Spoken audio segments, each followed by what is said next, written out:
Shalom, shalom. Selamat pagi. Pada hari ini kita kembali di saat teduh berkemenangan yang bahagia ini. Saya berharap kita semua senang dan bahagia di pagi hari ini karena kita memulai hari yang baru bersama dengan Tuhan. Mari kita awali hari ini bersama dengan Tuhan. Kita berdoa, kita menghadap Tuhan. Terima kasih Tuhan untuk pagi hari yang Kau berikan. Terima kasih kami boleh tidur sepanjang malam dengan nyenyak dan pagi ini bangun dengan tubuh yang sehat. Terima kasih Tuhan atas perlindungan penjagaan Tuhan, atas kehidupan yang Tuhan berikan, keselamatan, berkat, anugerah yang besar dan luar biasa dalam hidup kami. Kami mau Tuhan menjalani hari ini bersama dengan Engkau. Itu sebabnya Tuhan kami datang kepadamu menyerahkan hidup kami. Dan kami mau merenungkan firman-Mu, urapi hamba-Mu dan urapi setiap kami. Bila setiap kami boleh diberkati kebenaran firman-Mu. Dalam nama Tuhan Yesus kami berdoa. Amin.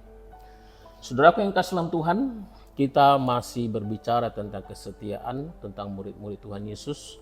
Hal apa yang dapat kita pelajari dari murid-murid Tuhan Yesus. Nah, kemarin saya sudah menyampaikan belajar setia dari Petrus, dan hari ini kita belajar setia seperti Andreas. Nah, kesetiaan Andreas sejauh apa? Sebesar apa? Nah, kemarin kita sudah mendengarkan bahwa Petrus akhirnya sekalipun dia sempat menyangkal Yesus, tapi Tuhan Yesus mempercayakan domba-dombanya untuk digembalakan. Saya pikir ini luar biasa ya. Nah, kita baca dasar Alkitabnya dalam Matius 4 masih sama, yaitu Matius 4 ayat 18, demikian firman Tuhan. Dan ketika Yesus sedang berjalan menyusur danau Galilea, ia melihat dua orang bersaudara, yaitu Simon yang disebut Petrus dan Andreas saudaranya. Mereka sedang menebarkan jala di danau sebab mereka penjala ikan. Nah, jadi Tuhan Yesus memanggil murid-muridnya. Murid-murid yang pertama yaitu Petrus dan Andreas. Dan memang Petrus dan Andreas ini adalah bersaudara, dan pekerjaannya seperti yang kita baca di sini, mereka adalah penjala ikan. Nah, saudaraku yang kasih dalam Tuhan, kalau tentang Petrus banyak ceritanya, banyak hal yang dapat kita pelajari seperti kemarin.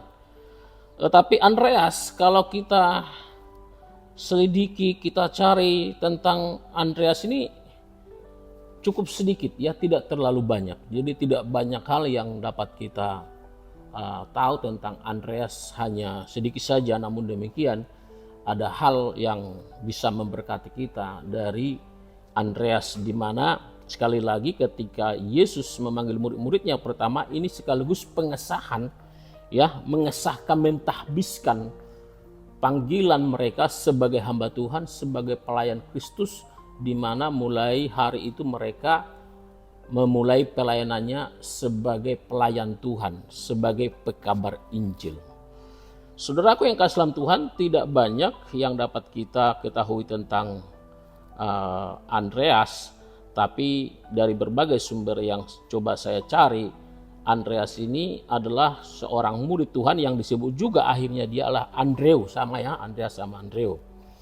Nah, salah satu dari 12 murid Tuhan Yesus di dalam Perjanjian Lama. Tadi saya katakan bahwa dia adalah saudara Rasul Petrus. Nah, dan mereka ini adalah seorang nelayan dari sebuah kota yang bernama Betsaida dekat Laut Galilea. Nah, meskipun Andreu atau Andreas tidak sering disebutkan dalam Alkitab, dia dikenal sebagai salah satu pengikut Kristus yang pertama dan perannya dalam membawa orang kepada Yesus.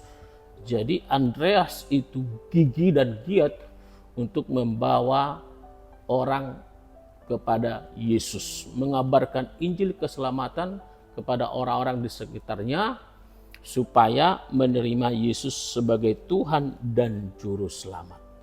Saudaraku yang kasih dalam Tuhan, dia lakukan itu dengan sungguh-sungguh. Seperti yang saya katakan tadi, tidak banyak yang dapat kita ketahui tentang Andreas, tetapi saudaraku yang kasih dalam Tuhan, dia mempertahankan imannya sampai akhir. Nah, karena dia giat dan gigih memberitakan Injil, membawa orang datang kepada Yesus, tentu orang-orang yang tentu ada orang yang tidak senang, ya. Tadi saya katakan bahwa dia akhirnya meninggal disalibkan di sebuah kota di Yunani yang bernama Patras.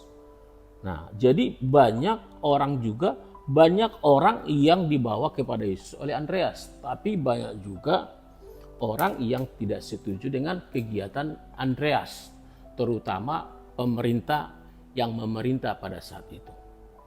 Mereka berusaha untuk menghalang-halangi Andreas memberitakan Injil, untuk membawa orang datang kepada Yesus. Ya, pemerintah berusaha menghalang-halangi Andreas supaya Andreas tidak melakukan kegiatan pengabaran Injilnya. Nah, tetapi karena dia adalah seorang murid dan dia mengerti panggilannya, dia menghargai panggilan surgawi, dia melakukan panggilan itu dengan setia sampai akhir. Saudaraku yang kasih dalam Tuhan, ujian kesetiaan Andreas adalah ketika dia dilarang untuk memberitakan Injil dan dia tidak mau. Tentu dia tidak menyerah, dan karena dia tidak mau, dia tidak menyerah akan hambatan, halangan yang dibuat oleh pemerintah pada waktu itu. Nah, apa yang dilakukan oleh orang-orang dan pemerintah saat itu, seperti yang saya katakan tadi, Andreas itu dibunuh dengan cara apa? Disalibkan di kota Patras di Yunani. Nah, saudaraku yang kasih dalam Tuhan, sekali lagi tentu setiap kita punya ujian kesetiaan masing-masing. Jenis ujian kesetiaan masing-masing tentu tidak sama, ya, tentu berbeda.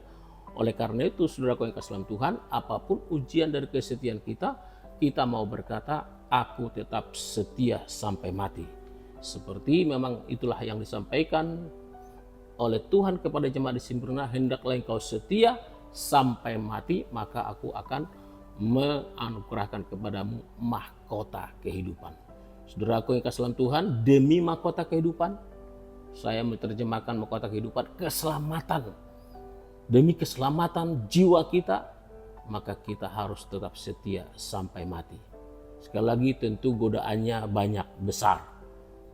Kadang kita tidak kuat, kadang kita tidak sanggup, tetapi kita harus kuat. Karena apa? Karena Tuhan pasti beserta dengan kita. Ada upah dari apa yang kita lakukan, dari pengiringan kita kepada Tuhan. Amin untuk firman Tuhan. Mari kita datang kepada Tuhan. Terima kasih Tuhan Yesus, terima kasih Bapa.